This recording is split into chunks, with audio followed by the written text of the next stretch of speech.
Welcome to the Geoeconomic Dialogue number 4. It's a distinct pleasure to be hosting this session. I think most of you in this room probably know that G20 and global economic governance in general has been a study area of Gateway House for the last 4 years. So we at Gateway House have participated in various Think 20 meetings, which is the official sub-forum of the G20, but also supported B20, which is the Business 20, and also given our inputs into the G20 process. So it's only natural that we host this session here today. I think it's also timely. We have seen now that G20 was popularly known as the World's Economic Steering Committee. And over 2008 to maybe up until 2012, it initiated a lot of reforms and took on a global mantle to save the world from an economic crisis. The critics, on the other hand, have called it a talk shop, and they have criticized the unchecked expansion of scope.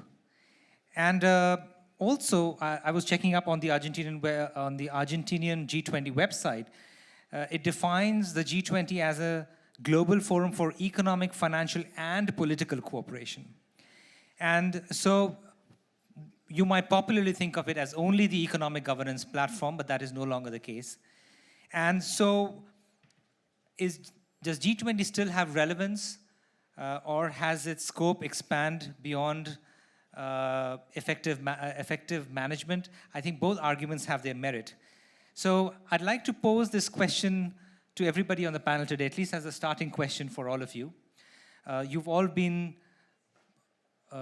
either closely associated with the G20. Ambassador Delgado, you're obviously the Sherpa of the G20 for Argentina this year. And so, or you've been observers in the G20 process.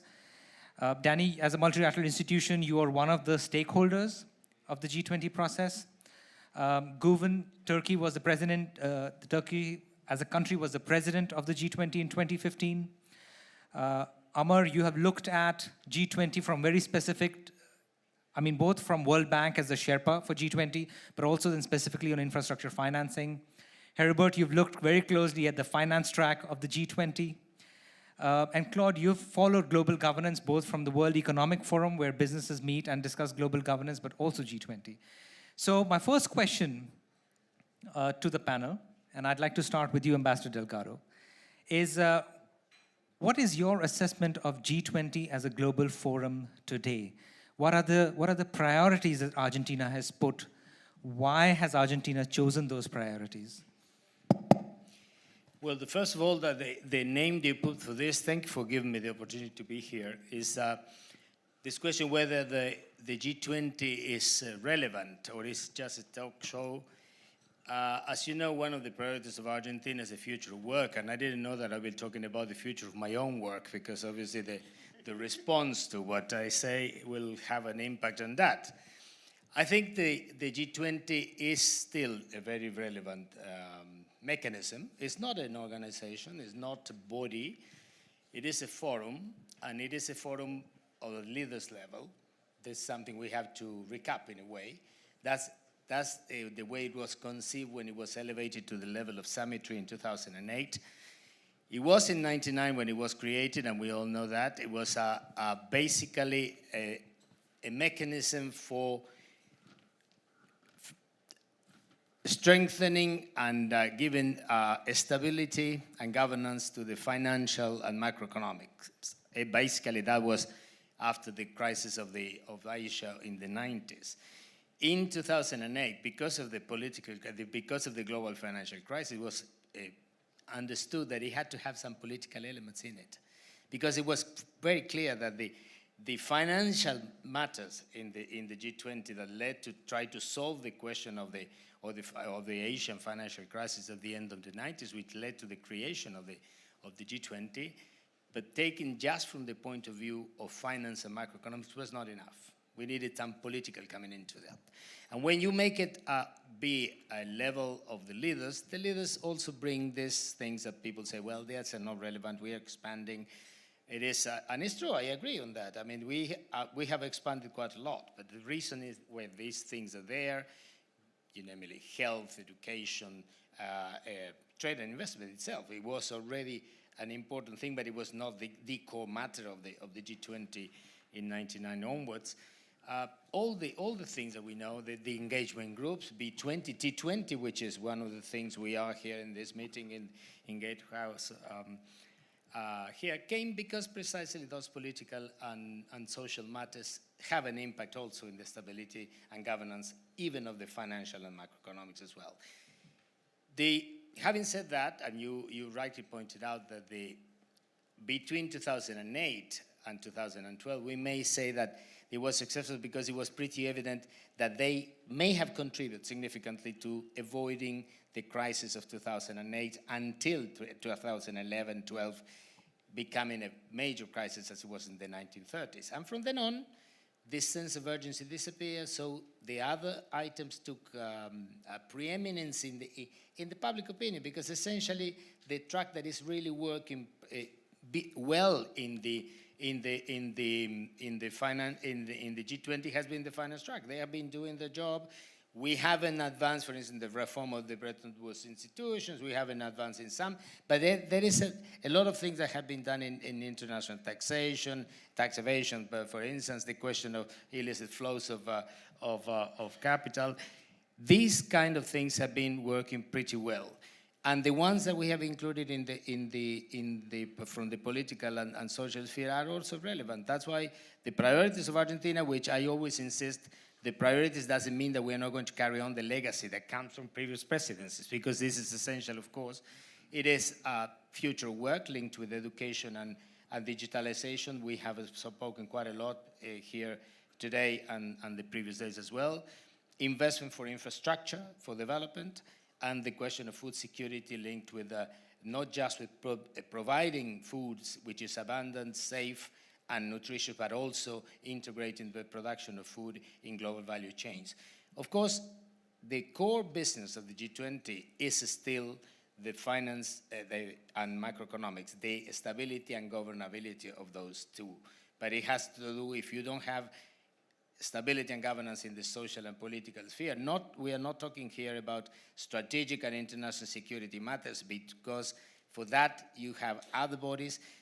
Argentina also says that this is, it is mentioned like the preeminent body for international finance and macroeconomics, but the preeminent body for Argentina is still the UN. That's the multilateral international body which matters most to all of us. This is a sort of an executive steering committee, as it was mentioned, and that's why it can still play an important role. We hope that we are not going to go through a new crisis like 2008, but if we do, we have already the instrument, and I think the G20 can be that instrument. So just to recap, the priorities for the Argentine presidency is our future of work, food security, and infrastructure for development.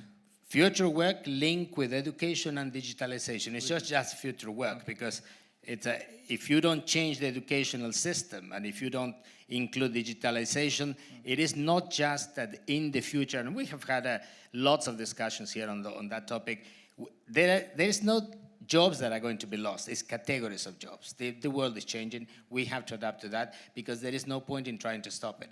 There are many others. I mean, we want to also to have the gender perspective in every single item of the agenda of the G20. We want anti-corruption to go ahead. And of course, we have the other things that come to be touched with care, handled with care, because we know that the essential thing for Argentina and the motto is building consensus for a fair and sustainable development. So we have the development agenda, Agenda 2030, but also building consensus, because we lost it in the last year. And we lost it because it's not a question just to be blaming anyone.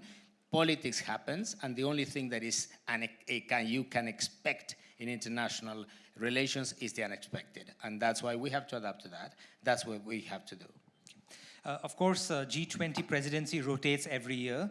So when we say that Argentina has a certain set of priorities, that's only a slightly refined focus, because there is a continuity between different countries that take on, and without that continuity, obviously the reforms would not be possible.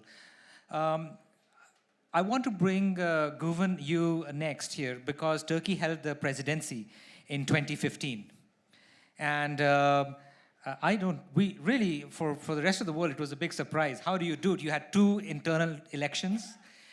There were also terrorist attacks, unfortunately, and yet you managed to run a whole global economic governance process.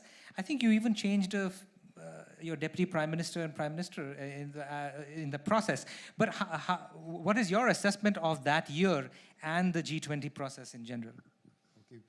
That happened not only in Turkey, of course, in 2015. In Australia, it happened. In Russia, they had many domestic issues. Even in Germany, too, you know, they shortened the period. They shortened the period, Yeah. but you went along with it. So these things happen everywhere. Let me first state that. But 2015, I think, is, when I look at 2015 from now, it looks totally different to me. I think we were much more optimistic then. It wasn't like this.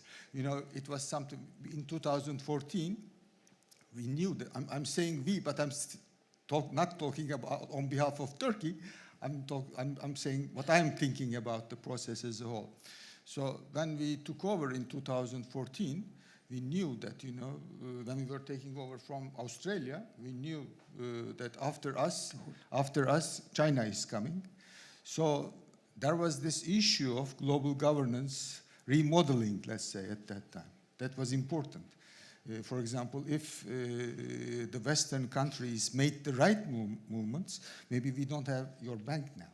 If the World Bank governance could be changed on time, then we may not need an Asian infrastructure investment bank in the process. So there was that issue of, you know, focusing on global governance issues. And up until that time, the G20 worked very well for the global economy, for developed countries. And we were hoping whether this is the time now for the G20 to start working for developing countries, for emerging countries a little bit more. Because when you look at the agenda, Amar could explain that better than me. In fact, he was there before. So when it was first started, right after the Asian crisis in 1999, it was, you know, at the level of finance ministers and just to deal with the financial crisis. And then 2008 financial crisis came. That was at the center. So it became a summit. Leaders started meeting there. But when you look at the agenda, you know, there is a kind of an asymmetry. There is so much focus, a very structured finance track, and nothing much on the development track that may be much more relevant for countries like us.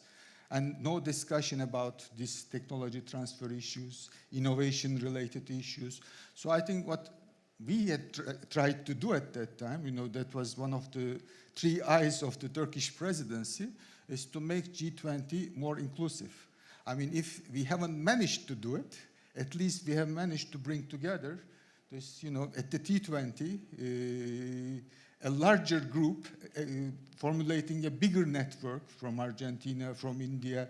I mean, we had a meeting in Addis Ababa too, besides the one in Mumbai. So we had, you know, meetings all around the world and tried to make the whole organization more inclusive. And of course, the other 2 eyes are investment and implementation. It's more about, you know, let's stop talking and doing something on the ground, kind of part of the deal, but it didn't work very well.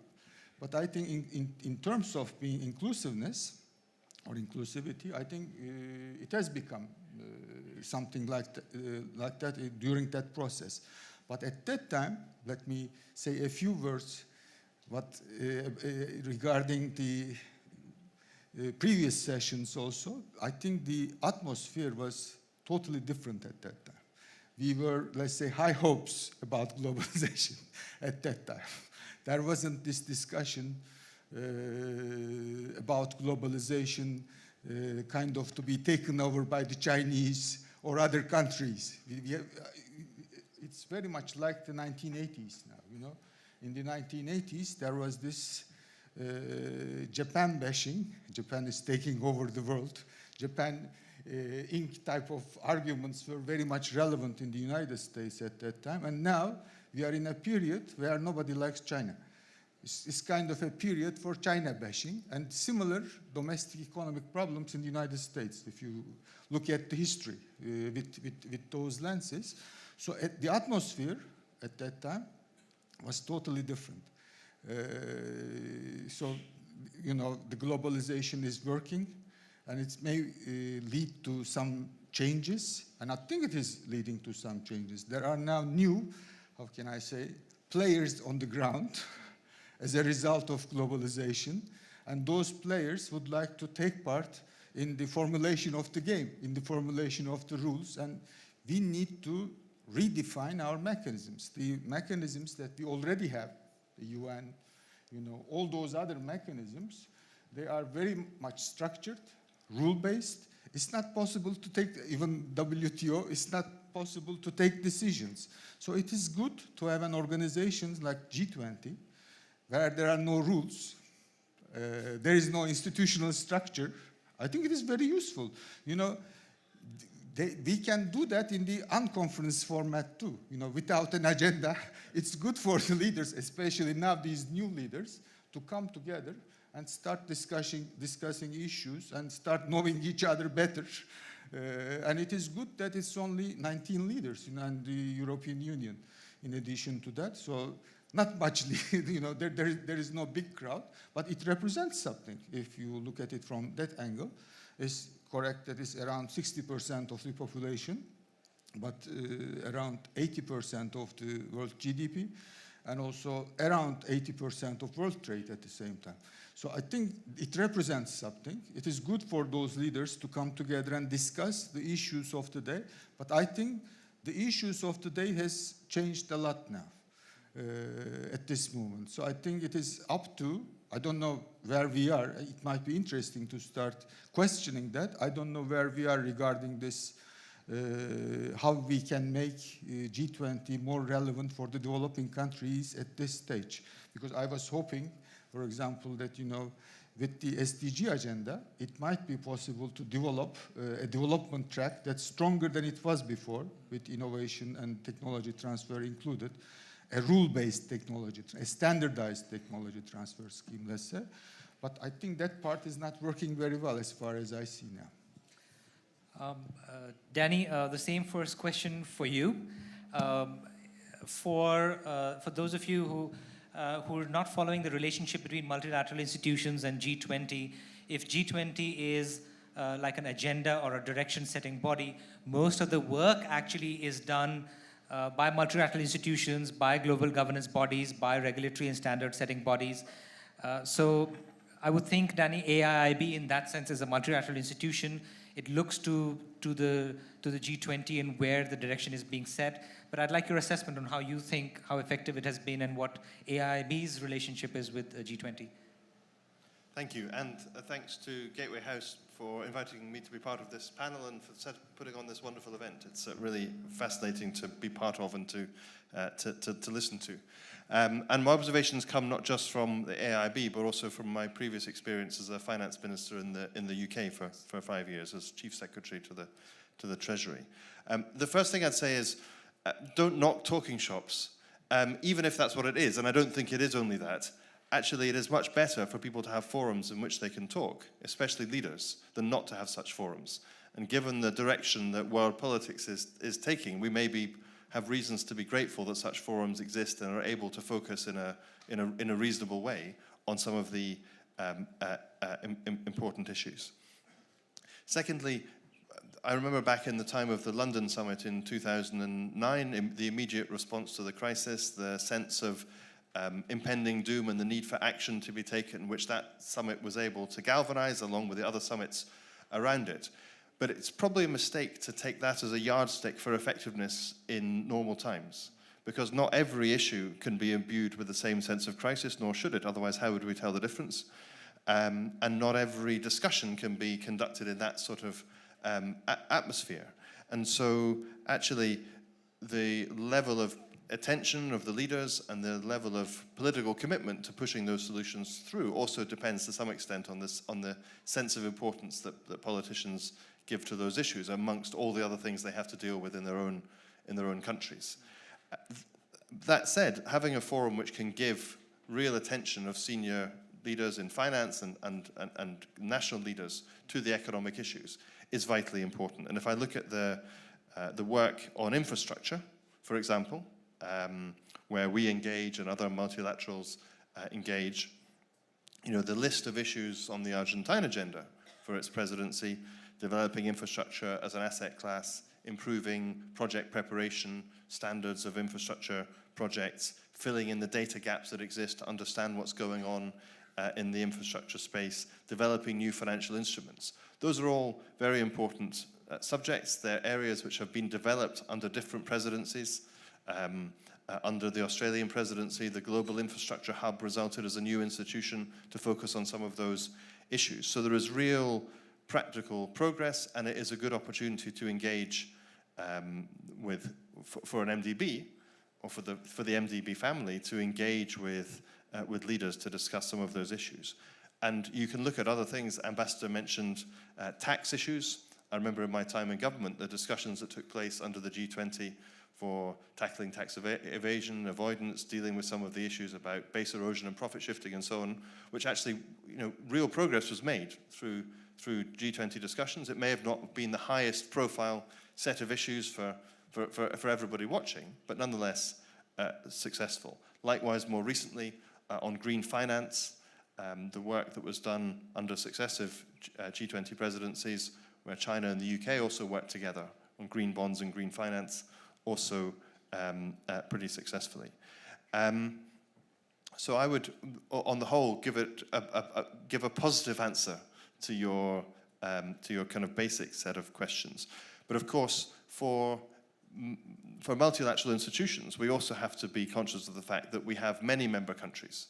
So when the G20 meets, of the 20 participants, 19 countries and the European Union, for the AIB, all of the members are part of the AIB membership, except the United States, Japan, and Mexico. Of course, it's different with different international institutions. We, as a new multilateral development bank, we now have increased to 84 member countries. And so we also have to be conscious of taking instructions not from a subset of our members, but from all of our members. So it means that those discussions can be very valuable, but then shareholders have to take the ideas that come through the G20 and then apply them themselves in the other institutions of which they are part. So it's not a. I think the way you described it, I didn't write down your phrase, but it was sort of as this is the steering committee for international institutions. I think that's not quite the right way to conceptualize it, because each international institution is set up according to its own constitution. The international treaty that the AIB was founded under is different to that of the Asian Development Bank or the World Bank. And so we have to also follow the instructions that are given through those processes. That's where, in the end, we must take our instructions. The G20 can help, but it's not the only source of guidance. That's right. Thank you for the correction. Actually, I did call it the agenda setting body. I was, I think, repeating how it has been described quite often in many circles, but you're right for the correction that international institutions do have members beyond the G20 countries, and so of course you are limited by the institution and the constitution of your own organization. Amar, can I come to you? You have watched G20 evolve from the finance ministers meeting into the leaders meeting when you were at the World Bank, but then have also seen how G20 has evolved since. So how would you assess the evolution? So Danny said very eloquently what I would say. I just want to underscore that a talk shop in a volatile world has a lot of merit. But it has to be a real talk shop. And let me explain. So I used to watch the G7 before the G20. And in those days, the G7 used to summon the ministers from emerging markets and developing countries to come and participate for an hour or so in their meetings. And it was like the schoolmaster asking the head pupils to come and explain what they were doing. And it used to be very, I remember watching Minister Chidambaram there explaining what India was doing in its economic policies. but it was a one-way conversation. There was no discussion. I remember the time at the Evian summit when President Chirac was asking Lula and Vajpayee, our Prime Minister, to interact amongst themselves. And President Lula said to President Chirac, I don't need you to tell me to talk to President Vajpayee. And that led to the creation, actually, of the BRICS, because there was a recognition that the G7 was not the place anymore to be able to organize the world. So the creation of the G20 was really a tremendous force of democratic transformation in global governance, and we shouldn't forget that.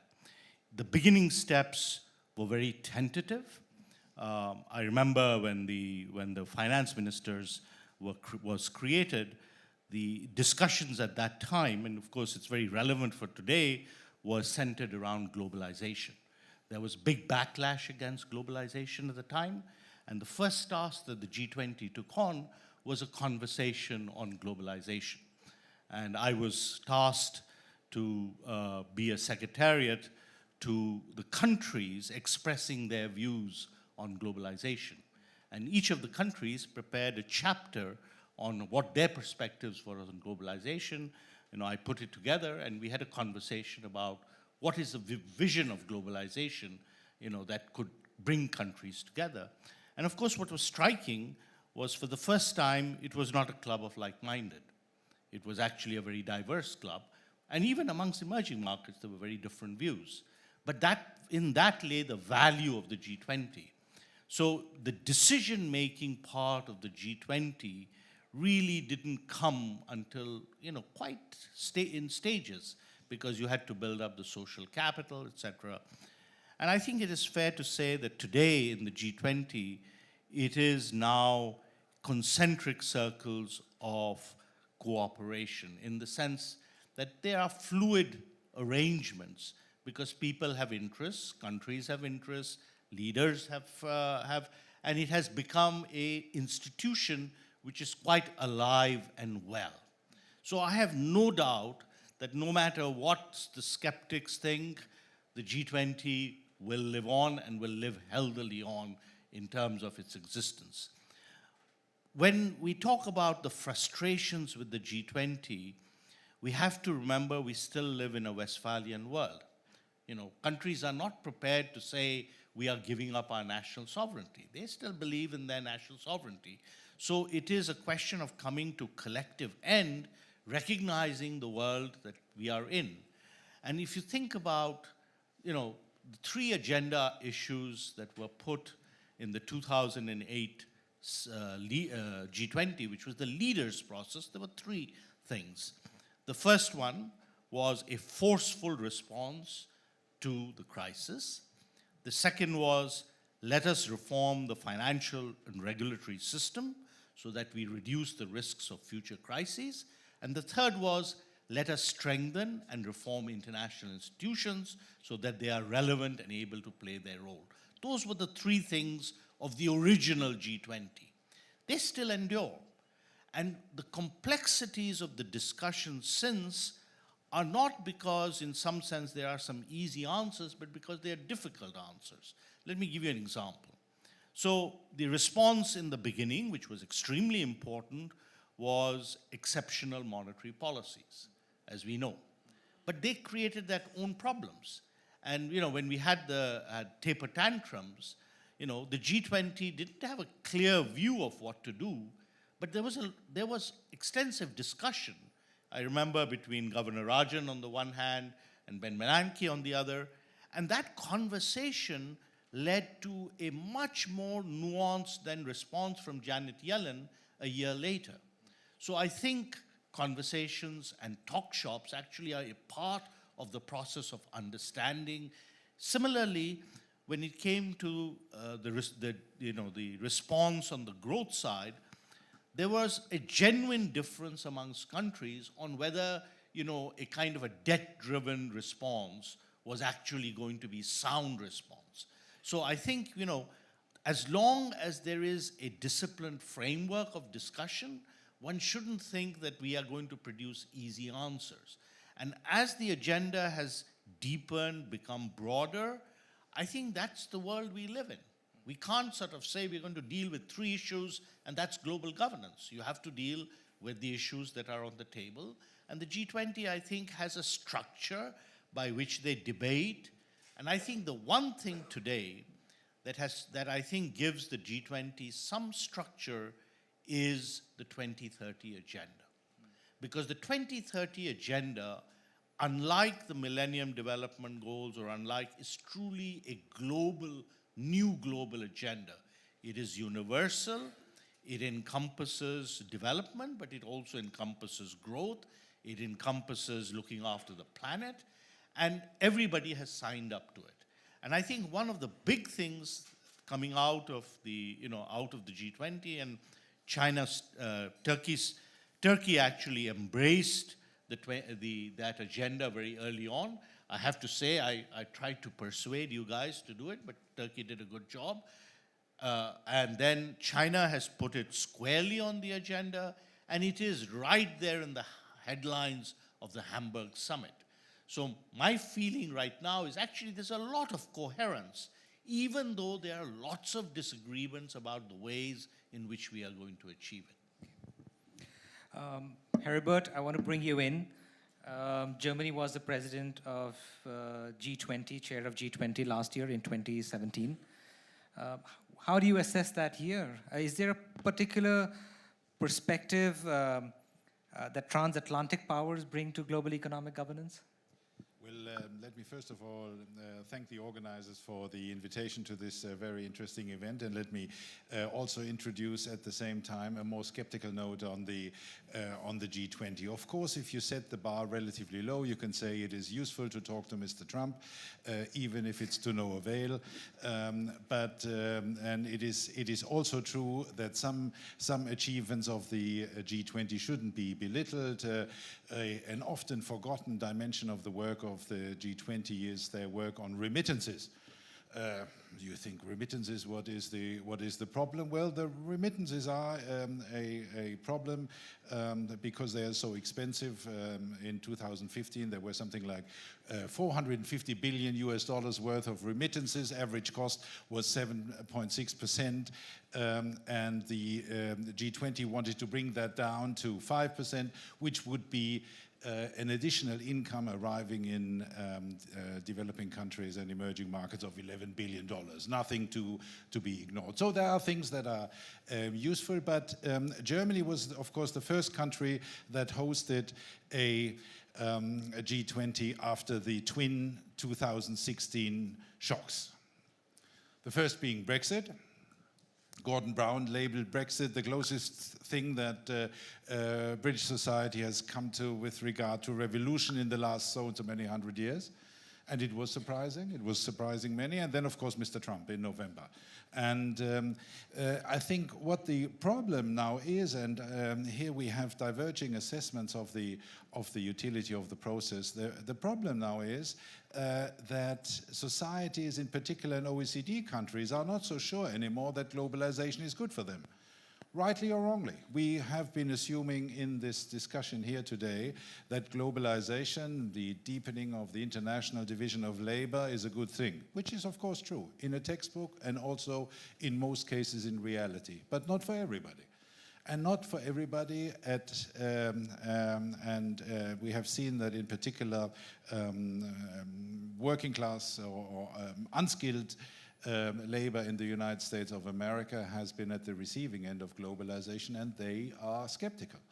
And policymakers reflect that skepticism, which makes it a bit more difficult than in the past to develop a joint agenda. And if you can't agree on how to organize globalization, it is tempting to go to other areas. Of course, if you go to the core of the mandate of the G20, the simplest question to ask would be, has the world become a safer place? At least has the world in finance become a safer place since 2008?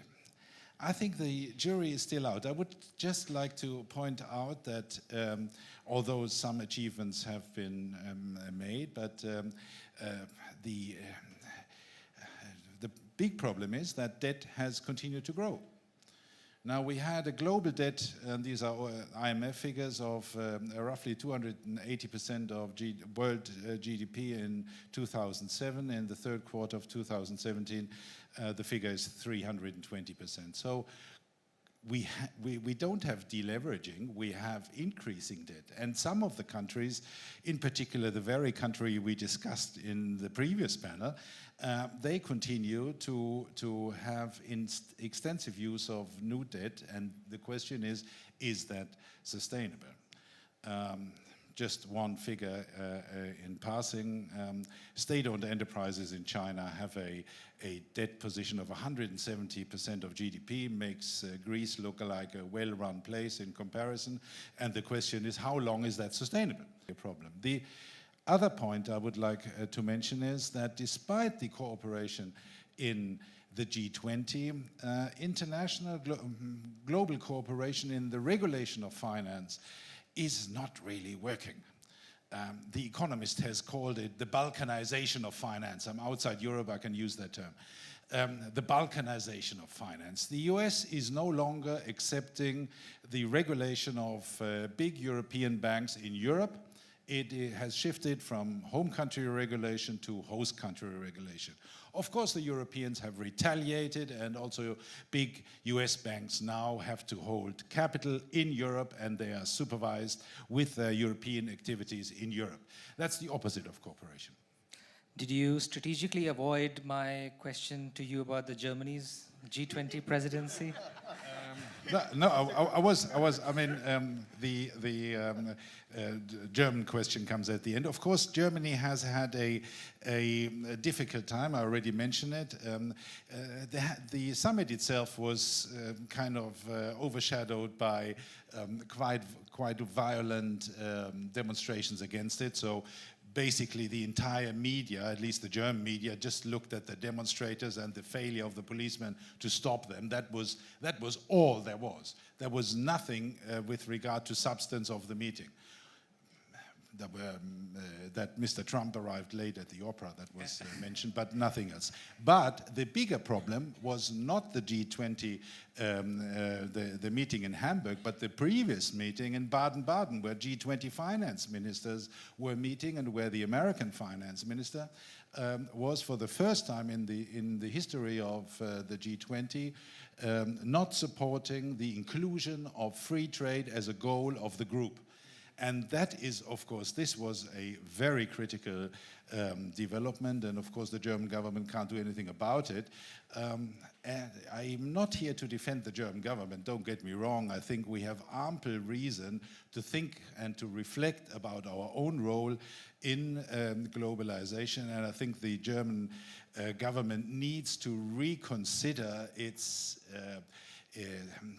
policy regarding current account surpluses, which my country loves so much, but it chooses to ignore the effects of those current account surpluses on other countries. So don't get me wrong, I'm not in no position to kind of paint a rosy picture. Okay, thank you. We will come. I think the point about Trump arriving late to the opera, please save it for the cocktails after the sessions are over. I'm sure a lot of people would want to know. Claude, let me come to you. How do we engage business in this global economic governance process? Can I give you one or two insights that Gateway House received when we did a study on the role of business in G20? And obviously we were looking at India, but also around the world. Here are some of the insights that we got, some of the conclusions we drew. The business was not taking interest in G20, primarily because, this is in no particular order, views of the G20 decisions did not seem binding and therefore were perceived as ineffective. The perceived real power was still with G7, and G20 was just a talk shop. The business was confused whether the forum scope is macro, micro, or both.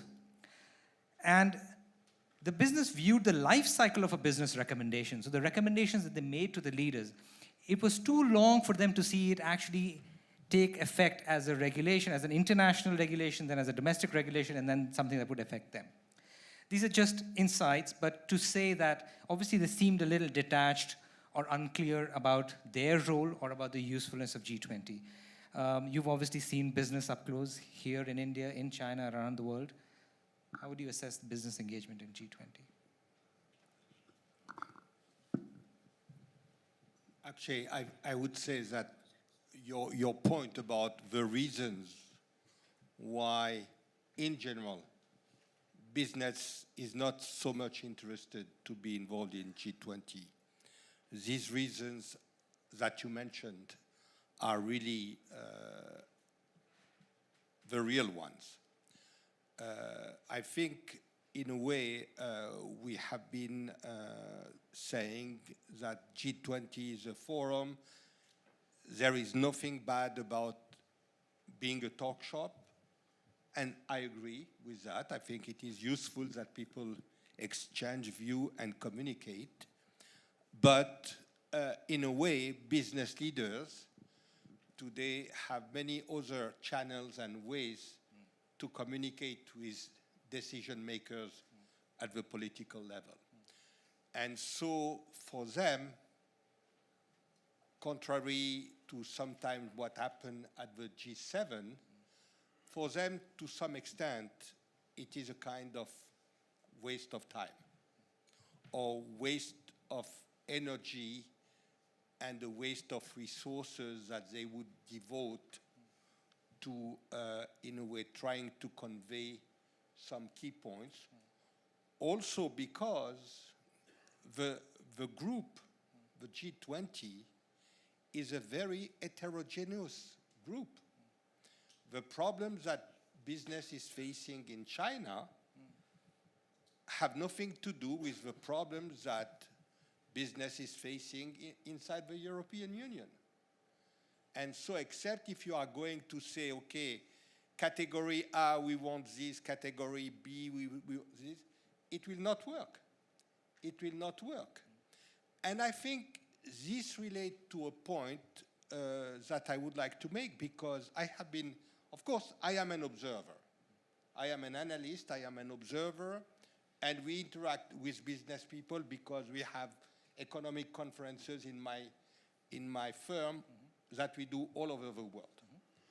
But the question today for business, and the common point that business people have in India, people dealing with international activity, the common problem or question that business leaders have in India, business leaders have in America, business leaders have in China or in Mexico or Brazil, is how am I going to deal and pursue and sustain my international activities and my international expansion in a context where the rules of the game and the realities are changing so fast.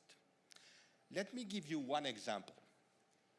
Say even 3 years ago, 5 years ago, we used to say, oh, if the volume of international trade increase, this is good for everybody. There was this religion, we need to expand international trade. Nobody in his right mind could say that today. We know today that the purpose is not to expand international trade. The purpose is to make international trade truly a win-win equation. This is the purpose.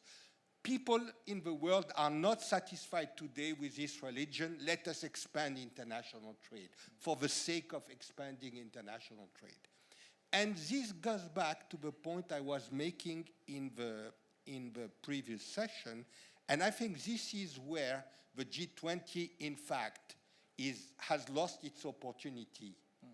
And being a talk shop is nice, but being only a talk shop is really not worth the effort. Because people don't realize that there are about 50 meetings happening before the G20 meetings. And it is a lot of bureaucratic circus, I'm sorry to use that word, and at the end the mountain is giving birth to a mouse. And so the point today is that the G20 wants to have a relevance. It is really to become the forum. I was about to say the think tank, the global think tank bringing the developed countries and the emerging market countries into how we are going to adjust the international institutions to the new world order. This is the point. How can the G20 become the framework where the capitalist system, let us call it like that, and the various forms of economic organization can coexist in today's world? This is where the G20 would have some usefulness. But to copycat the discussion which are happening in other forums, I mean, it is useless. One of the achievements, I'm sorry to say that, of the Hamburg summit was, oh, we are in a way supporting the Paris Agreement. Fine. Apple pie is good and sin is bad. So what? So what? Actually, I do have the numbers. Ambassador Delgado, 60 working group meetings this year, 11 finance meetings, 41 Sherpa meetings, 7 engagement groups, 1 leaders summit. You're not going to get any sleep this year. 41 Sherpa meetings? Or Sherpa or Deputy 41? Sherpa, working group included. 4. No. I mean, in the Sherpa track. Yeah. No, I was about to get Sherpa worried. track. I mean, if I have Sherpa 41 track. and I have registered only 3 ahead of me, that would have been in trouble. Sherpa track. No, well, let me go to the most important thing. The G20 was created because we had to find a certain cooperation between the big countries, because one of the things that is never said is that it's not only these figures that we have about the members of the G20, but all the countries in the respective regions and international organizations played a critical role a systemic role, historically, in the elaboration of the norms that we have and the ones that are being questioned. In this moment, and we have had the whole day today and the whole day yesterday, and in every single fora that I've gone in the last couple of weeks and previously as well, indicating that there is a breaking of this sort of consensus globally between the big countries, because there is a systemic challenge to every rule that we have.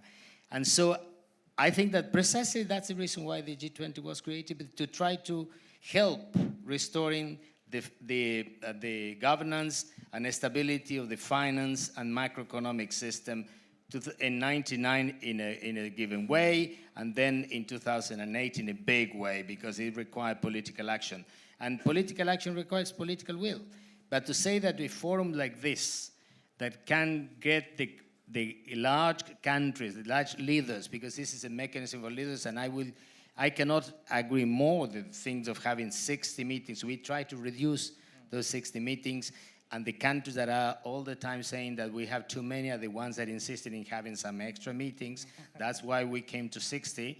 And, but the reality is that in this particular juncture, to have a forum where the leaders will meet themselves, because I insist it's an informal mechanism of leaders, not an international organization, and that's why the implementation also requires political will. You have to have the political will to come to agreements and then go and implement this in the multilateral fora, wherever they can be, international organizations, but most importantly, domestically.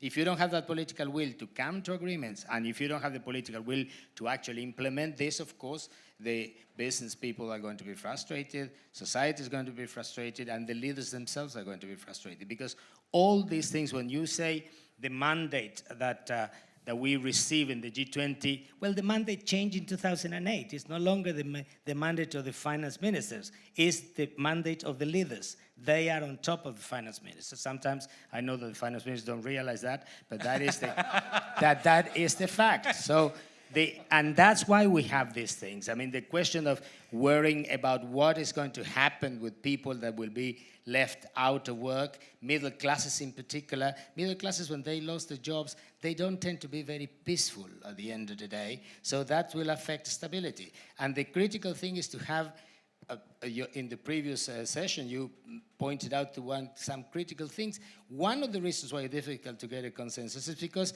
there are different visions of the largest countries in the world, different visions on where they're coming from, they want to go.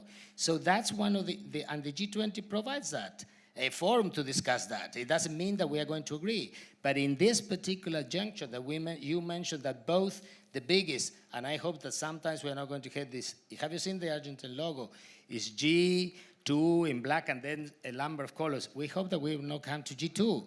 But these two that you mentioned, Claude, are the ones that are really trying to change the system from a different perspective. So, and the rest of us, we can either be spectators or be there. And I think that's the beauty of the G20, and I think it is more needed now than ever, or at least as needed as it was in 2008. Whether we are going to succeed, whether we are going to succeed as the Argentine presidency, and me particularly as Sherpa, I may be the first casualty of this future of work, as I said. So that's but the reality is that as we mentioned all these development institutions tapping into this huge need for infrastructure that will lead to really implement the Agenda for Development, Agenda 2030. If we have to discuss whether Agenda 2030 is good or bad, and that was one of the things on Hamburg, and I differ completely to you in Germany. I was in Hamburg, and that was my first meeting as Sherpa. And of course, the press take the protests and all that, but the real riot what's happening inside, because it's the first time that the G20 didn't reach consensus, and the German presidency, Frau Merkel and Henrik Roller, did an extraordinary job in bringing like 20 different things in which we didn't have consensus 1 or 2 weeks before the summit in the building blocks to the summit to bring it down just to climate change. And that is a major achievement of the German presidency. We hope that we can keep it, but probably things have gotten a bit more complicated since Hamburg, hence. So probably for me it's going to be even more difficult. But, you know, to actually make this function, it is not the number of meetings. It takes 20 plus to tango in this case, not 2 to tango. I want to move to infrastructure financing because I want to discuss this, something specific. And this question is to Danny and to Amar. Amar, if you'd go first, and then Danny. Infrastructure development, infrastructure for development, infrastructure financing has been on the G20 agenda for a very long time. You know, bringing long-term savings into long-term investments is the way it was described. That was the goal. Has it happened? Have we made any progress? Because it was a G20 goal. Danny, same question to you, plus one more. There is an effort to do MDB, the multilateral development banks, to optimize their balance sheets so that they can together be a more powerful financing vehicle than independently they are. And so please speak about that. And what do you think, what kind of progress that has made? But Amar first. Infrastructure is the most complex investment decision that individual countries have to make because they are quintessentially intergenerational, involve externalities, and communities have a very, very big interest in those decisions. That's why when it comes to the previous discussion on Belt and Road Initiative or any other thing, we reach, it's tremendously complex and requires consensus at multiple levels. In the case of the G20, there was a recognition though, and a point that, as you've heard me say, that we have to build more infrastructure in the next 20 years than exists on the planet today, and if we get it wrong, we destroy the planet. If we get it right, we create the basis of the 2030 agenda. So it's absolutely the systemic issue that the G20 should focus on, but what the G20 also recognizes is that in order to do that, not just from a finance point of view, but also from an implementation point of view, the private sector will have to play a key role. So what's the framework within which this can be done? So it started in 2012 with Korea, recognition that infrastructure was very important, and a kind of a bringing in the private sector, but the discussions were honestly very nascent because it was the beginning of a discussion. It moved then to Russia, to Australia, and the Australia also wanted to bring very much the private sector into the discussion, and the creation of the G20 infrastructure hub that year was to enable, in some sense, an analysis of what will it take to bring the private sector in.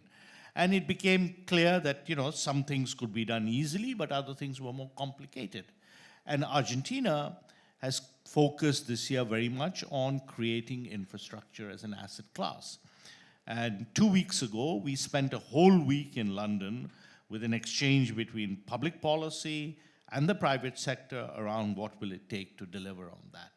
So, this is a good example that there are no easy answers, but tough work that has to go in. And, yes, there was a week long of meetings, but that's because people were rolling up their sleeves, trying to understand what will it take, what are the risk mitigation structures and instruments, how do you pursue standardization, what are the kinds of platforms that make sense, who is doing what in what space. And the G20 has triggered, through the infrastructure working group, but also the other structures, a very serious discussion of these issues. It's not just the G20, but it has been playing a role, as you said, of agenda setter. It is able to get all the multilateral development banks, the OECD, national governments together. I think that's great purpose. And I don't think that should be counted as too many meetings, just like a good Mozart piece shouldn't be counted as too many notes. It just takes that kind of hard work to get some of the results. And just to end with a point to Claude, I think it was extremely important for world leaders in Hamburg to signal that they politically remain committed to the Paris Agreement because that was under threat. So I think that was extremely important political purpose that had to be served. Second, backing up was not the Paris Agreement, but a recognition that ambition and action would have to be raised in order to deliver on the Paris Agreement, and there was a concrete energy and climate action plan that 19 members signed up to in terms of delivery. So I think, again, it's the work that is done amongst these countries to determine what are the commitments and what will it take to deliver. And I think it's fair to say in some areas, the marks are good. In some areas, the marks are not good. But you have to try in order to be able to do the best. I just beg to differ because renewing the commitment to the Paris Accord, this was done in the context of a framework set by the Paris Accord. There was a 2 weeks meeting, follow-up meeting from the framework of the Paris Accord doing exactly that. And so the question is, do you use the time, the resources for mimicking what is happening elsewhere, or do you create something which fulfill a specific role which cannot be fulfilled in other contexts? And I think this is the key question of a G20. And this applies to the discussion on infrastructure, because I'm sorry to say there are already a lot of this framework going on, and they are very efficient. What the Asian Development Bank is doing in that respect is quite useful. What the World Bank is doing is very, and it involves the private sector. What the IFC is doing involves the private sector. So the question is specificity. The question is, what is the added value? And I think this is the question that the G20, which had an added value at the beginning of its existence, has lost today. And I think this is why it is in danger of going into irrelevance, because, again, it is not addressing, it is not seizing the opportunity to be the framework, the only framework where the kind of adjustment, global governance structure to this new global reality could be discussed in a productive way. Got it. So I think it is a missed opportunity. I'm not going to go back to the debate about the Paris Agreement, useful though it may be, except to say that it's not a problem for the AIIB, because every single one of our members is signed up to the Paris Agreement, so it will be a very short discussion in our institution. And as usual, Amar has given a very comprehensive answer and left me with very little to say. But I think Ambassador Delgado made the important point, which is to say, in the end, these things depend on political will. And actually, infrastructure investment and the need to expand infrastructure investment and bring forward different instruments is actually one of those subjects where there is a greater degree of political will and a greater degree of consensus, not just among G20 members, but among the broader world community. You've seen that since the financial crisis in 2008. You've seen that in multilateral institutions like the World Bank, like the Asian Development Bank, like the creation of the Asian Infrastructure Investment Bank. And so there is progress, and there has been progress on the issues that you mentioned. The progress is implemented by different institutions.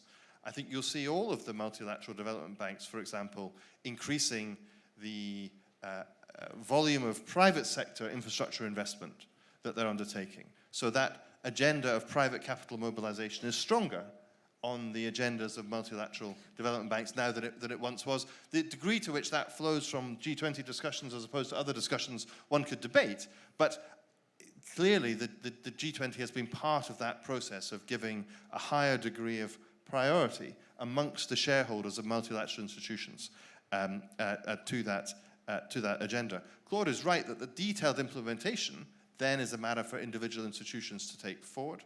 So, for example, for my bank, for the AIIB, we'll be hosting our bank's annual meeting here in Mumbai in June of this year, 25th and 26th of June. You're all welcome to attend. Registration is open. Here ends the party political broadcast.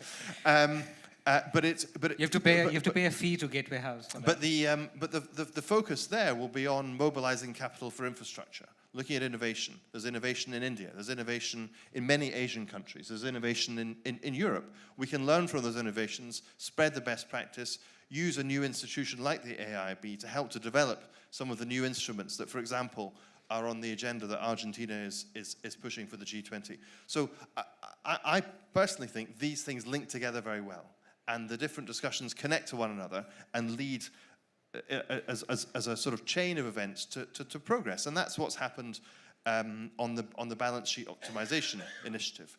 Of course, for the AIIB, we're a new institution. Our balance sheet is pretty clean. We finance public and private sector projects from the same balance sheet. We're doing a lot of work in India at the moment. It's our largest client country, but many other countries in Asia also. But you've seen other multilateral institutions take initiatives to strengthen their balance sheets. But those, again, they're initiatives within institutions, like within the ADB or the World Bank. But they flow from a broader global discussion.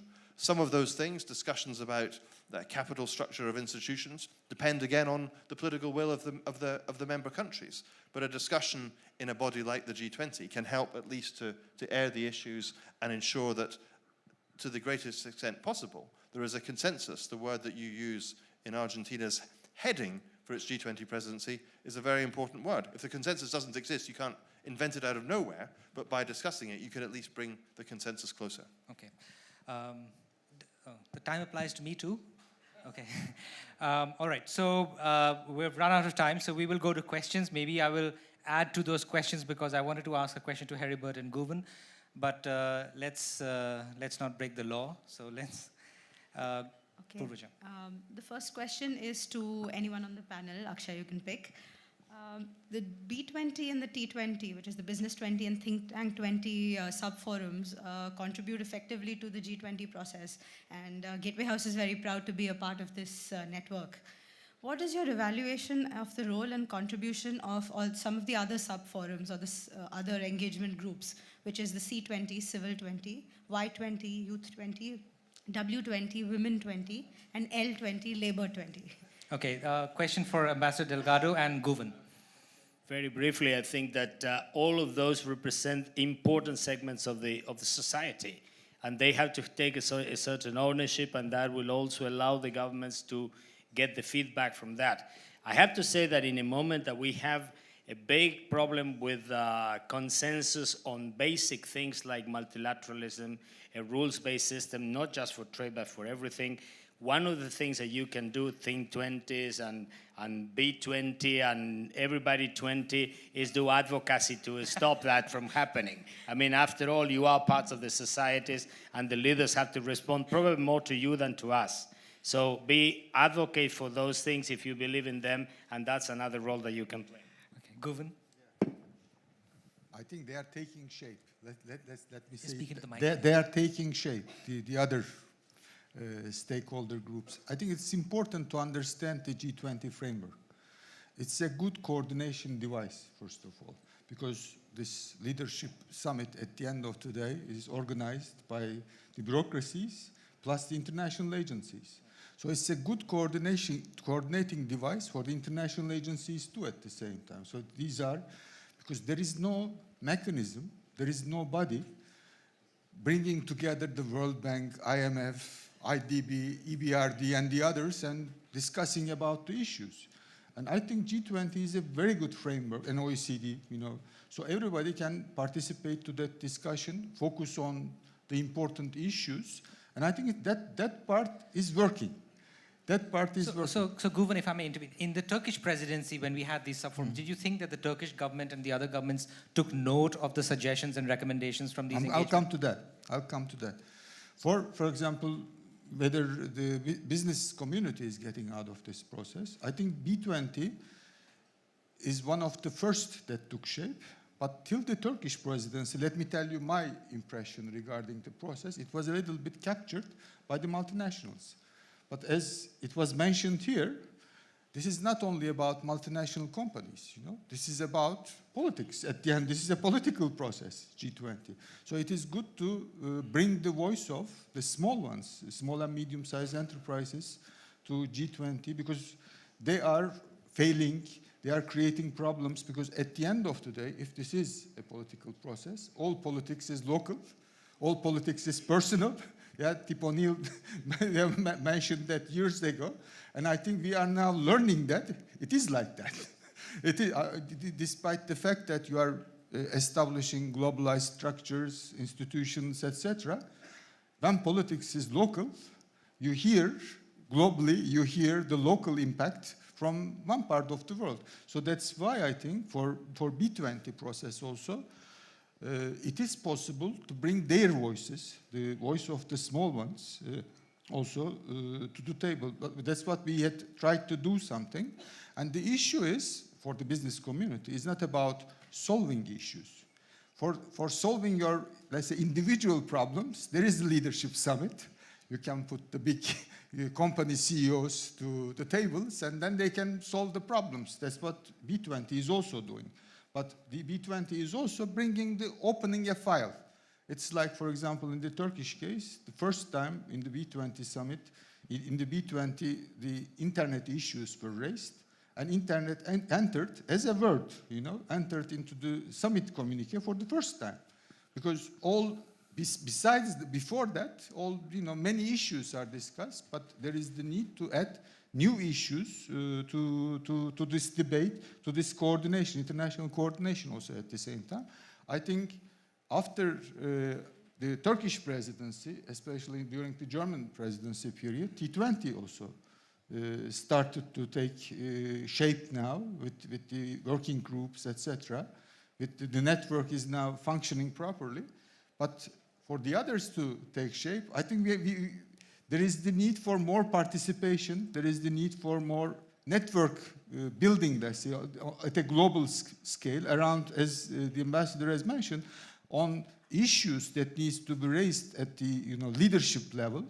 The organizations, the local organizations, national organizations, and then international organizations that are for women and for others, for labor is also trying to do something too. They need to organize and try to open some files, some new files for the further discussions. I think if we accept the fact that this is a political process, it is important just to open the file at this stage. It's like the European Union process, then nobody can, can close the file. It leaves on. Then you can add things to the file during your discussions, and it's not good to wait for a, you know, easy business solution in one day. That's something for the, you know, for distributing people at the leadership summit tables, the CEOs. Okay, next question. The next question is, starting on a statement though, it is laudable that that Argentina has tried to bridge the gap between the G20 finance track and the Sherpa tracks. This makes a lot of sense given the interdependencies between the real economy and the challenges of the financial sector. So can you throw some light on how this cooperation came about this year between the two tracks? And can this be formally established and intensified under future presidencies? What could be the obstacles for this? And I think, Ambassador Delgado, before you answer, I think we'll take that as the last question. Ambassador Delgado, for you, that's for you, that question. But before you answer that, I'd like Heribert to come in. You were not very supportive of the G20 work that has happened on financial regulation and on the finance track. So maybe explain that, and then Ambassador, you can close. Just very briefly, the first reason why I'm skeptical is I don't think that the financial sector, not the banks are better prepared today than they were in 2007-8, but the entire financial sector is capitalized. There's a study out by the Federal Reserve, Minneapolis branch, Neil Kashkari, and the simple question was, how much capital do banks need, or would have banks needed to survive the last storms without taxpayers' money? The answer is that quote-unquote normal banks would have needed 23% of risk-weighted capital, which is a bit above Basel III, and so-called systemically relevant banks would have needed an eye-watering 38% of risk-weighted capital. We are nowhere near that.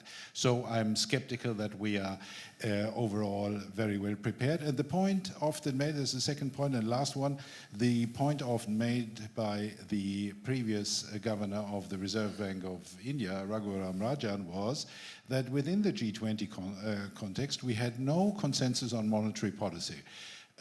Seen from a non-OECD country perspective, of course, the monetary policy of the ECB, of the Fed, of the Bank of England in the last decade has been disastrous. And it has been bordering on, shall I say, a currency war, at least seen from an outside perspective. And we still don't, I mean, in Europe, we are still at zero.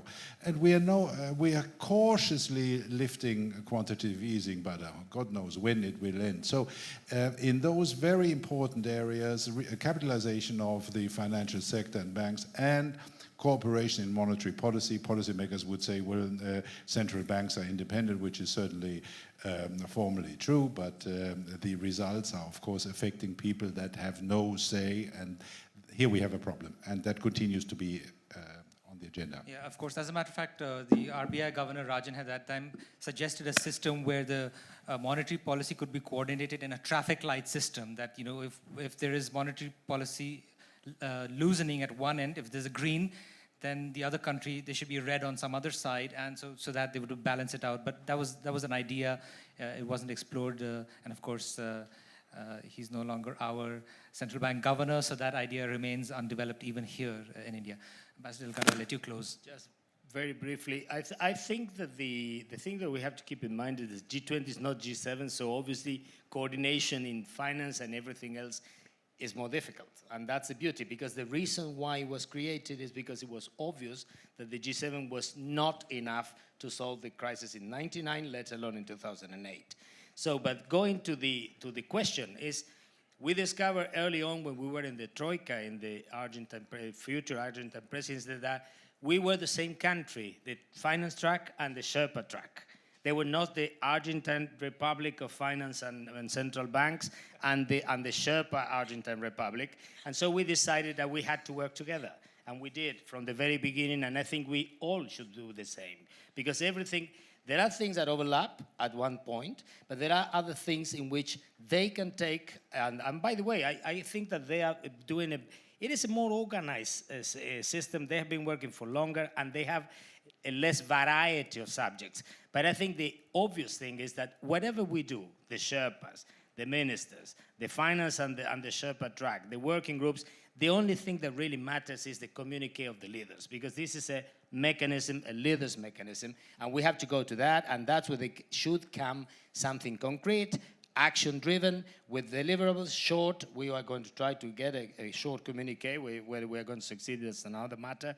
And it doesn't make any sense at all to have the finance track working separately from the Sherpa track, particularly in each delegation. So you are going to see during the Argentine presidency, you have seen already, there are people from my Sherpa team working in all the meetings of the finance track, and you will see the deputy of the finance track probably in all the meetings of the Sherpas, and their team working also in the working groups of the Sherpa track. That's the only common sense to do.